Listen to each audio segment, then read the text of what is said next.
Hello and welcome, everyone. I hope you are all as excited as I am to join some of the sessions in KSU's All Things Open Week this week. I am actually traveling, so I will most likely be watching a lot of the recordings later on this week when I get home, but I am going to try to make it to as many live sessions as I can.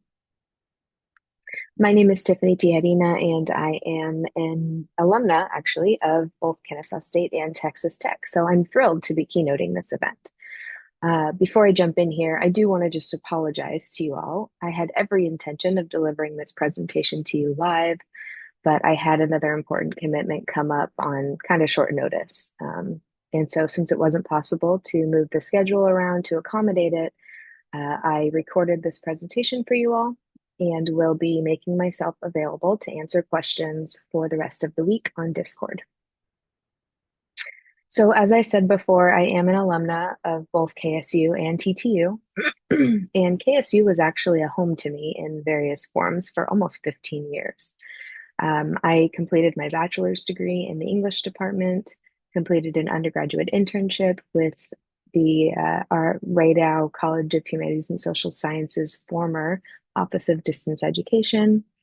I later then joined the same office as an instructional designer, and then I eventually began teaching in the Technical Communication and Interactive Design department.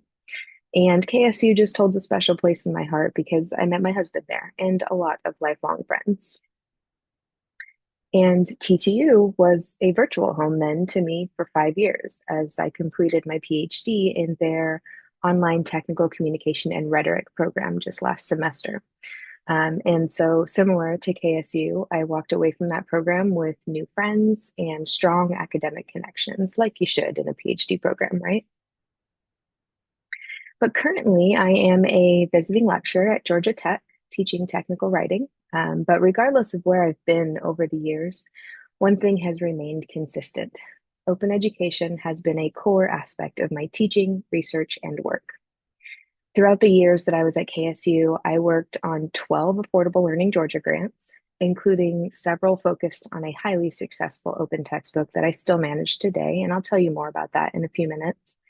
And from 2020 to 2022, I left KSU to serve as program manager for Affordable Learning Georgia, where I helped them lay the foundations for the instructional design and open pedagogy work that my replacement, Nikita, has continued with and expanded. And finally, my dissertation at TTU was focused on OER in my field, technical communication. And I'm also going to tell you a little bit about that in a few minutes as well. So, what does it mean for something to be sustainable? Sustainability is the sort of the theme of All Things Open Week this year, right? And so that's what I'm going to talk about here. And so, again, what does it mean for something to be sustainable? Well, sustainability in the context of open education refers to the ability to provide free and equitable access to educational resources and opportunities over the long term. And so this involves making sure that educational materials, courses, and programs are not only accessible to all learners, but also maintained and updated to remain relevant and effective. Sustainable open education requires us to collaborate, and it requires us to develop funding models and policies and things like that that support the ongoing access and quality of open educational resources. So, this whole idea of sustainability and open education, or more broadly, open access, it's this great, it's an idea, right? That we all are really excited about, but it carries a danger. Much like a lot of the core functions of open education, it's easy to fall into kind of an ideological pit about it. The ideas of open education solving issues of equity and affordability in the classroom, they often lose sight of the heavy burden that it is to do this work to begin with. And it's the same for the sustainability. We like the idea of our work being sustainable, but it's easy to get lost in the benefits and forget to actually create plans of action surrounding it. And so I actually think that one of the hardest things to overcome in open education is financial sustainability. It's tough because by nature, they really don't bring much funding in, regardless of how much work and resources you put into it. It's fairly common now for OER to be funded initially by some kind of grant funding, usually at the institutional or state level. But what happens after that work is released into the world? We get that initial funding, but what about to actually maintain it, right? That's where things get hard. In most cases, those funding opportunities are looking for return on investment through dollars saved for students, meaning that most funding programs focus on funding new projects to replace commercial textbooks with open materials. And that's great. But sustainability says we still need to support the ongoing work it takes to keep a resource current and accessible. So we do have funding programs, they do exist that support that ongoing sustainability work, but they're few and far between. And I personally only know of one. That doesn't mean that others don't exist, but the one that I know of is right here in the state of Georgia, Affordable Learning Georgia. We have this wonderful funding opportunity called Continuous Improvement Grants that were born out of sustainability needs. For so many years, ALG had been funding new projects, and they continued to also do that. But eventually, someone decided, and I can only assume it was Jeff, who has been running the program since its inception, that someone decided that all of these great projects coming from their grant programs needed the opportunity to support updates, improvements, accessibility, ancillary materials, things like that.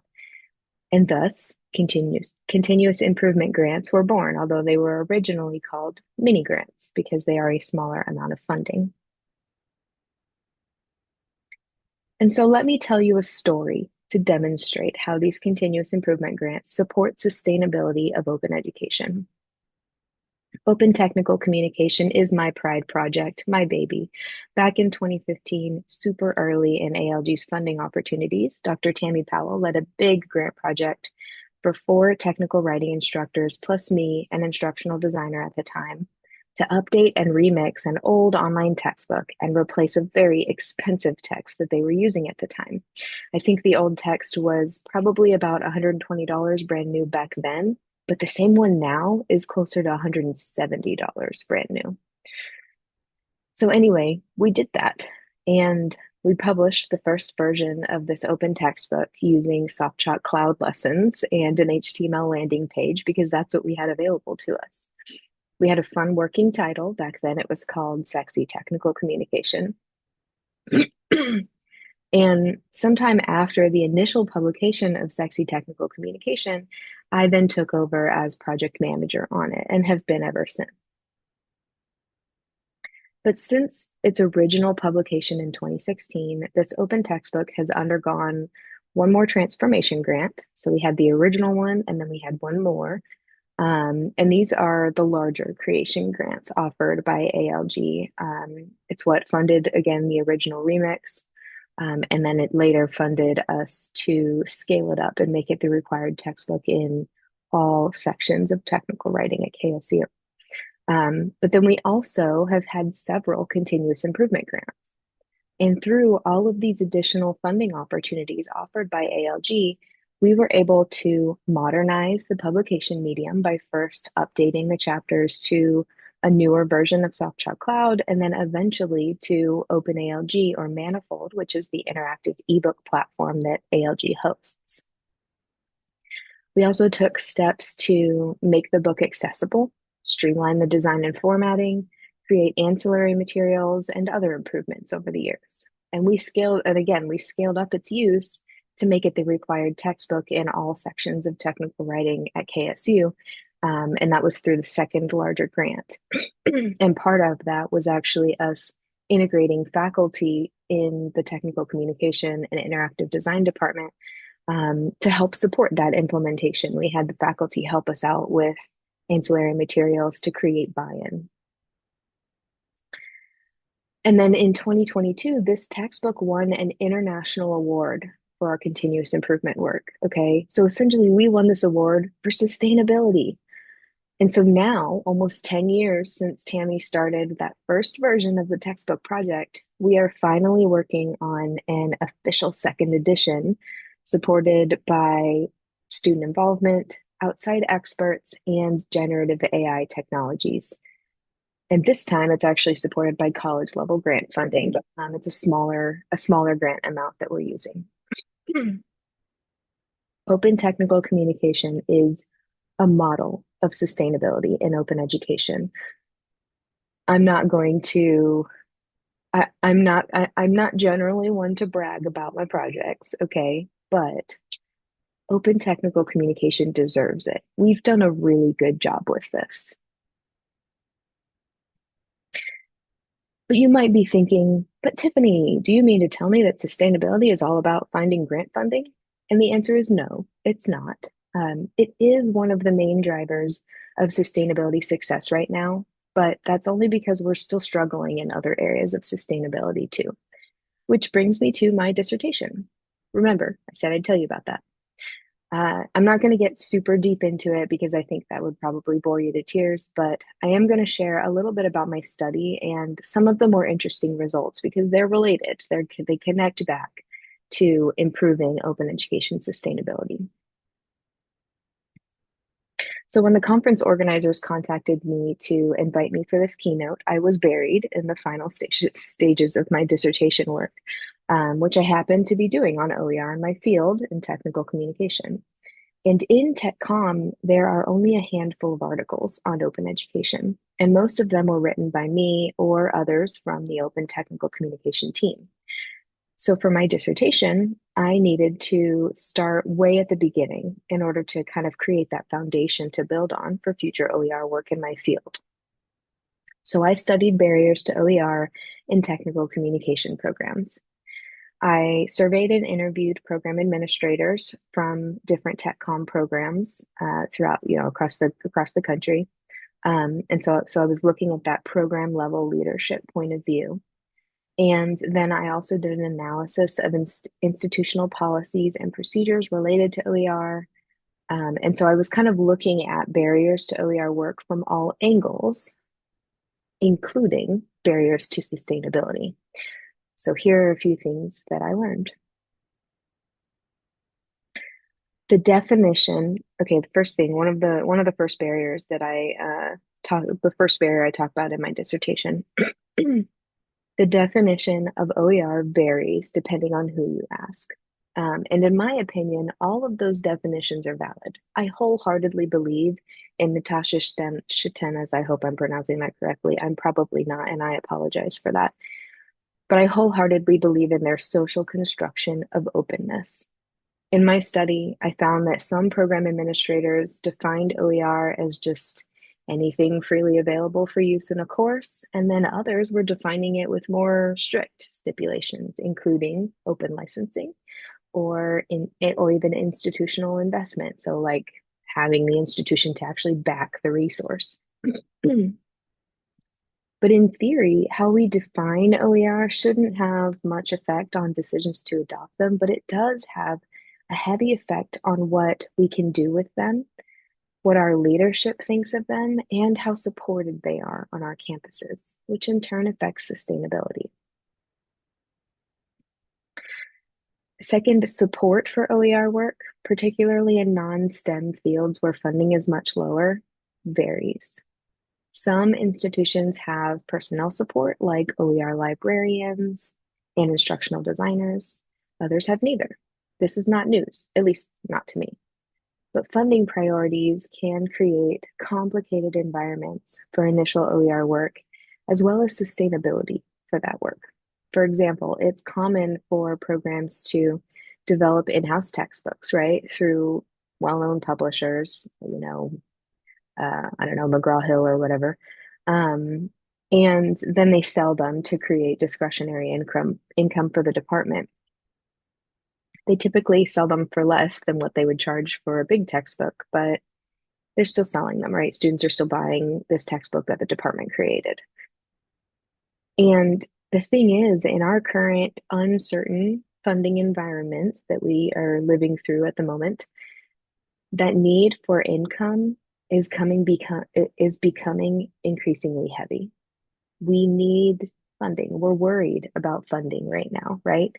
And that creates a big question mark about the sustainability of OER use because this creating that discretionary income opportunity by creating in-house textbooks and then selling them, that's a very viable option to create funding in a department. But if departments do that in place, especially in departments where they're already using OER, what happens if they make that a requirement? Then that OER use is no longer sustained.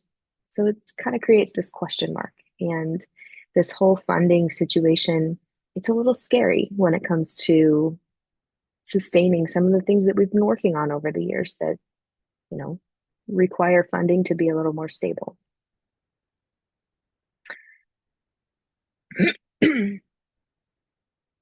Like I said, funding is a concern these days, and so it's important for us to then look at how to increase sustainability work through other means. And I think the most powerful thing we can do to support OER sustainability is to evaluate and improve how that work is recognized on our campuses.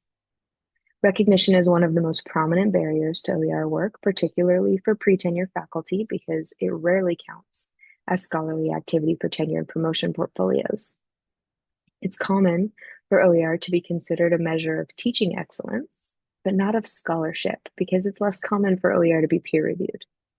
And it's worth pointing out here that it's not impossible for OER to be peer reviewed. There are plenty of OER that are peer reviewed, particularly if they went through an OER publisher that offers those services. But since these services have a cost to them, peer-reviewed OER are the exception to the whole, which is largely non-peer-reviewed work. And that creates a recognition issue. But if we can find ways to expand recognition for OER work, funding becomes less of a concern. OER work then becomes celebrated in much the same way that research and teaching excellence are through tenure, awards, things like that. When people feel like their work is respected, they want to continue doing it, whether they have the funding or not.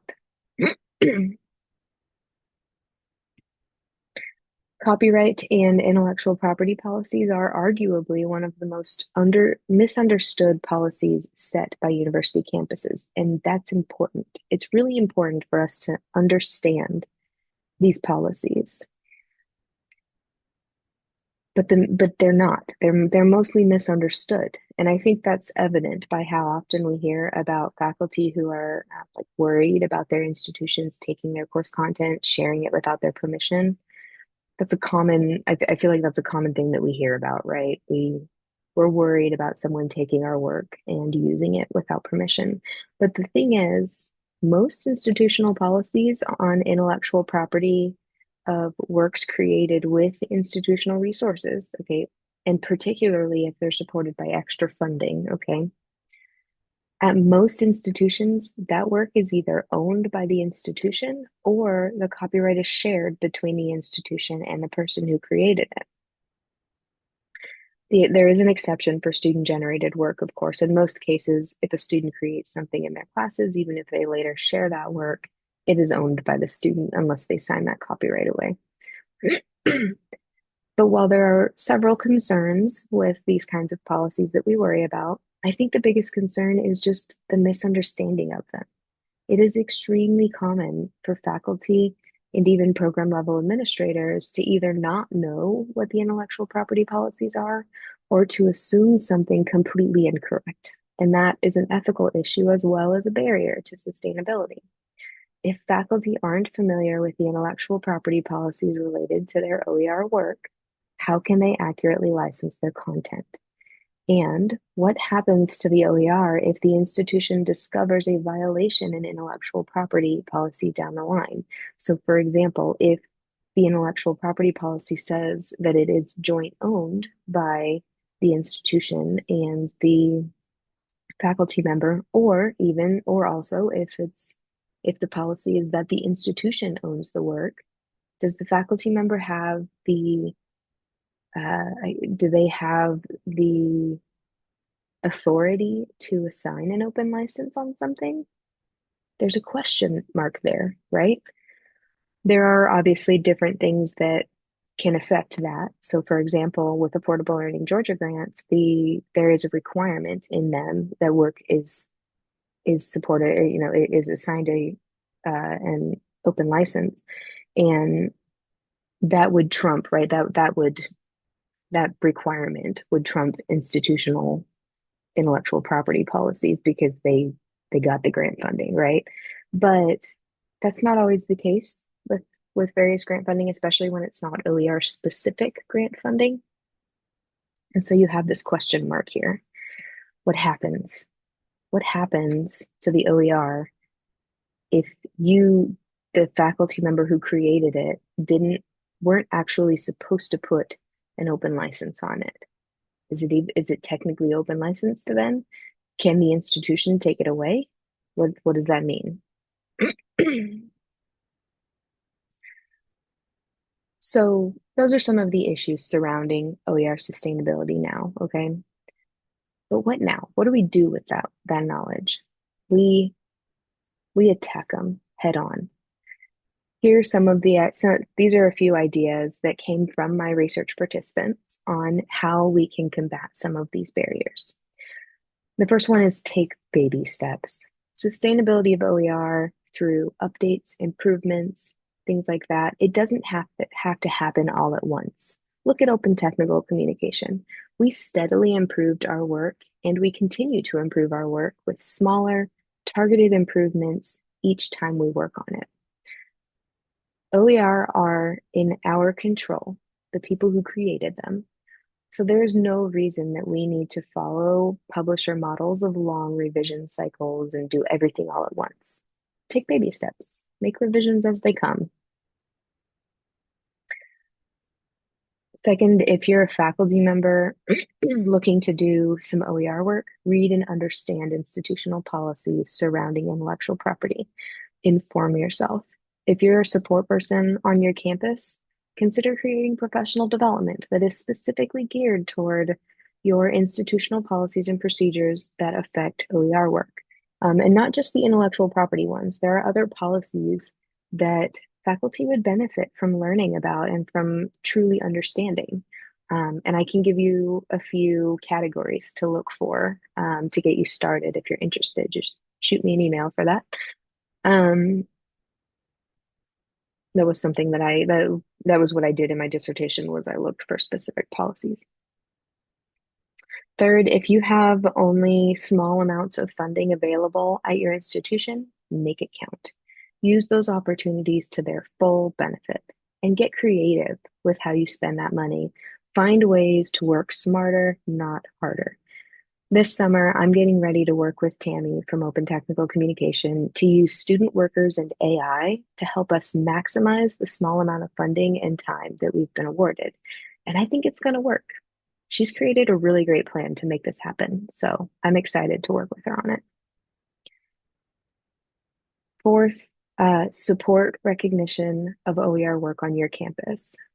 If you're in an institution that doesn't count OER work as scholarship in tenure and promotion portfolios, advocate for reform. There are resources available to help you along the way, such as the Doers 3 guide. And I'm going to add a link to that in the notes of this slideshow so that the conference organizers can share it with you either in the chat or just share the whole slideshow with you. That's fine too. And last, just like we did with open technical communication, take advantage of the opportunities around you for funding. We're lucky here in the University System of Georgia because we have one of the leading affordability initiatives right here at our system office. Jeff Gallant and Nikita Faha at Affordable Learning Georgia are amazing. They open so many doors to creation, adoption, sustainability, and now research of open educational resources. But if you're not here in the USG, seek those opportunities out around you. Find out what kinds of funding opportunities you have available and take advantage of them. And get creative. They might not all be labeled OER. You might have other teaching focused opportunities or research focused opportunities that you can apply to OER work and sustainability. And I'm going to leave you here with this challenge. I want you to pick something from this list and do it. Take it back to your institution and make it happen. And once you do, you're one step closer to sustainable OER work on your campus. And that is what I've got for you today. Thank you to Chelsea and the other conference organizers again for having me for your keynote this year. And thank you to everyone in this session for watching, learning, and engaging. Again, I apologize for not being there in person, but I will keep an eye out for your questions in Discord, or you can feel free to email me at ttijerina3@georgiatech.edu. Bye.